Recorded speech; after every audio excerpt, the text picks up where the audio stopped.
Olá pessoal, bom dia para vocês. Deus abençoe. Parando o carro um pouquinho para falar com você a respeito da atual situação do país, né? Vamos lá, pessoal. Eu tenho algumas vezes postado algumas coisas aqui. Todos vocês sabem a posição que a gente tem, enfim. Vou ser breve, rápido e objetivo. Mas algumas pessoas entram, né, para criticar. Eu dou direito e faça mesmo. Você é livre para criticar. Porém, vamos lá. Toda essa questão que a gente está vendo hoje aí com relação do governo americano contra o governo brasileiro contra o governo americano, ela serve para duas coisas. E também a questão da tornozeleira eletrônica, do julgamento do Bolsonaro, eles vão prender o ex-presidente também. Por quê? Eu não sei se você viu alguns dias atrás o rombo do INSS. Você lembra disso? O rombo do INSS, a roubalheira que fizeram contra os aposentados. Todo mundo trabalhou a vida toda, juntou seu dinheirinho, né?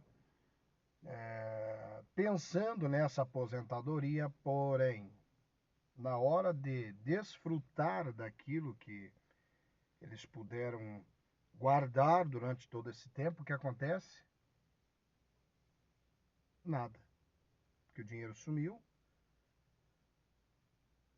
não vai ser devolvido, porque eu vi aqui uma matéria que o pessoal do governo está pedindo para que os idosos especifiquem o que foi levado embora. Então, até o irmão do Lulu, você sabe quem é o Lulu, né? Está envolvido no meio. Estão arquivando as investigações, mas para que o povo não note isso é uma cortina de fumaça. Então o que fazem? Eles têm que pôr alguma coisa mais contundente, mais forte, mais visível, que dê mais alarde. E o que é? Tornozeleira no ex-presidente, prisão dele, entendeu? E outras coisas mais. Por quê? Para tapar todo esse rombo e o povo esquecer e o barco ser tocado do jeito que dá. Até porque, né, logo os idosos morrem, né, irmão? Hein, pessoal? Logo os velhinhos vão morrer, vão perder a vida, né? Estão no fim da vida. Então, para que se preocupar, né? É um governo que infelizmente age com má fé total. São hipócritas. Você lembra de uma passagem na Bíblia que fala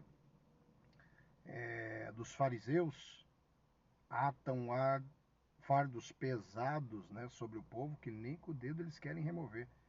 São hipócritas, mentirosos. Aí tem gente que entra aqui e fala assim pra mim, você não tá orando pelo governo, pastor? Orando pelas autoridades que a Bíblia manda. Dá licença, irmão. Orar pelas autoridades é uma coisa. Agora você concordar com a sacanagem é outra. João Batista orou por Herodes quando estava pegando a própria cunhada, quando estava aprontando com a própria, pedindo para que a sobrinha dançasse, porque ele queria ver o corpo da menina. Não, João Batista denunciou o pecado, irmão. Mas a Bíblia manda orar. Ora, lógico, só que, poxa, uma coisa é certa, pessoal. Uma coisa é certa. Jesus, quando ele chegou um dia no templo, né? A gente só tem que orar e ficar olhando. Não.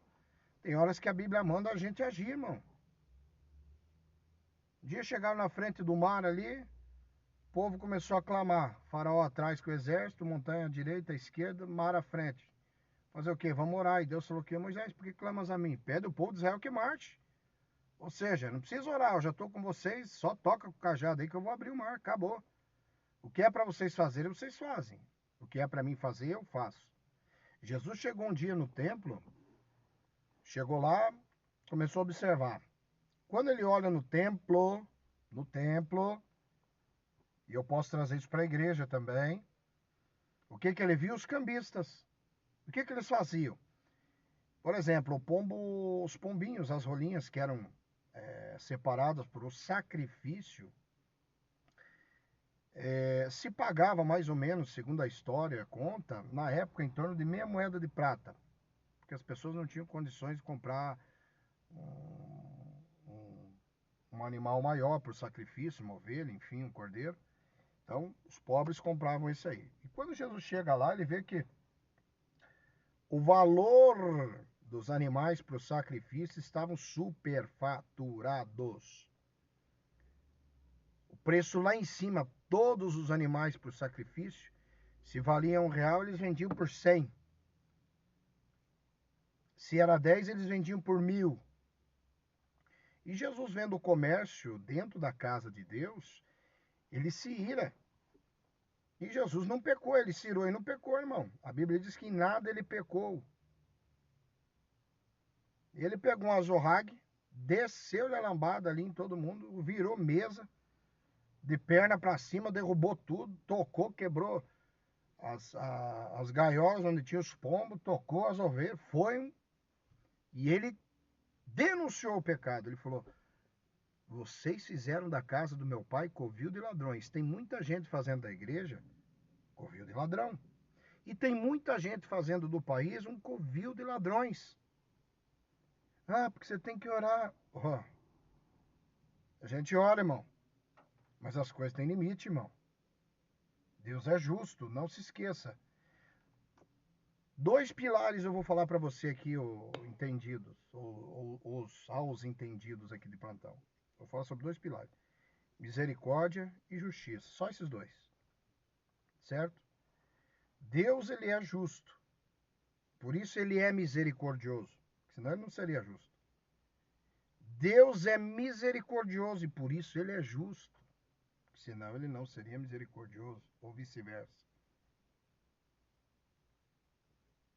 Deus faz justiça. A gente pode orar pelas autoridades constituídas, sim. Agora eu vou mais fundo aqui para encerrar e acabar esse papo. Moisés não. Neemias, quando ele foi reconstruir os muros de Jerusalém, a cidade de Jerusalém, a Bíblia diz que ele tinha muitos inimigos. E os camaradas eram contra a reconstrução. Eles queriam ver Jerusalém caída, derribada, derrubada. E o que eles fizeram? Começaram a lutar contra. Começaram a arrumar todo tipo de pretexto. Começaram a lutar de um jeito que eles queriam acabar, para não dizer a palavra, com Neemias. Convidaram Neemias por 4, 5 vezes, se eu não me engano, a Bíblia fala, para descer da reconstrução do muro e ir lá ter com eles em um determinado lugar, em um campo. Não me lembro o nome do campo agora.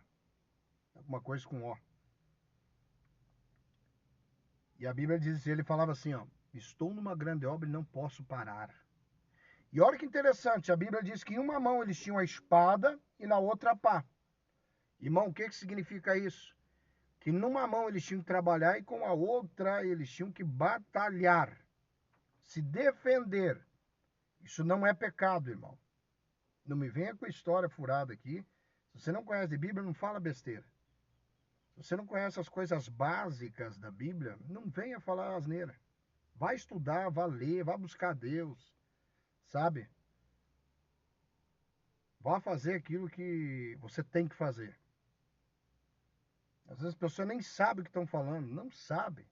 Pega um versículo isolado e cria uma teoria em cima. Vai estudar. Então, com uma mão a gente tem que se defender, irmão. Ou bem tem que só levar e ficar parado. Até a igreja, a Bíblia fala que as portas do inferno não prevaleceriam contra a igreja. Por quê? Porque a igreja é para atacar. Não estou falando aqui de bater nos outros na rua, não é isso. Estou falando aqui de defesa. Porque a espada simboliza ataque e defesa. Ela serve tanto para bater quanto para defender.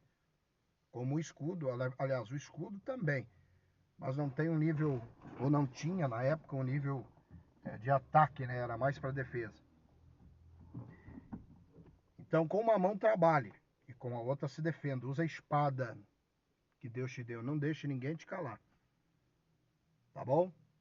Vamos orar pela nossa nação, vamos orar pelo país, vamos orar por todos e que seja feita a vontade de Deus. Que Deus tenha misericórdia do Brasil, que Deus alcance a nossa nação. Em nome de Jesus.